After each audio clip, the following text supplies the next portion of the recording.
আসসালামু আলাইকুম। এই বোরখাটা দেখেন, এত এত সুন্দর। এটা হচ্ছে একদম নিউ একটা ডিজাইন, একদম নতুন।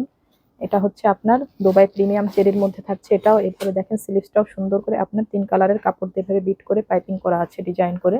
দুটা স্লিভস এবং সামনের বর্ডার লাইনটাও সুন্দর করে এইভাবে আপনার 3 কালারের শেড করে পুরাপুরি আপনার পাইপিং করা আছে। এটা হচ্ছে আপনার হেজাবটাও টোটাল হচ্ছে আপনার ব্ল্যাকের মধ্যে, এবং হেজাবের একটা পাড়ে এইভাবে সুন্দর করে চওড়া ডিজাইন পেয়ে যাচ্ছেন। হ্যাঁ, হেজাবটাও কিন্তু ভীষণ সুন্দর। সো এই কালারটা যে নিতে চান, এটা দুইটা কালার এখন আপাতত অ্যাভেলেবেল। এগুলা যেভাবে সাইজ চাবেন ওভাবেই দেওয়া যাবে। আপনার 50, 52, 54, 56, 58 সব ধরনের সাইজ এগুলো দেওয়া যাবে। যেগুলো একটু ওভার সাইজ সেগুলো হচ্ছে আপনার 200 টাকা করে বেশি পড়বে। যেগুলো একটু ওভার সাইজ সেগুলো 200 টাকা করে বেশি পড়বে। আর রেগুলার প্রাইস হচ্ছে আমাদের 1300 টাকা, এবং আমাদের ডেলিভারি চার্জ 100 টাকা। টোটাল বোরখা হচ্ছে আপনার হিজাব সহ 1400 টাকা। এটা হচ্ছে স্লিভসটা, একদম চেরি কাপড়টা কিন্তু খুবই সফট এবং ভীষণ প্রিমিয়াম কোয়ালিটির মধ্যে। এটা হাতে পেলে আপনি 100% খুশি হবেন ইনশাল্লাহ। আর আমরা পুরাপুরি বাংলাদেশে সম্পূর্ণ ক্যাশ অন হোম ডেলিভারি দিয়ে থাকি, যাতে আপনাদের কোনো কনফিউশন না থাকে। সো আল্লাহ হাফেজ।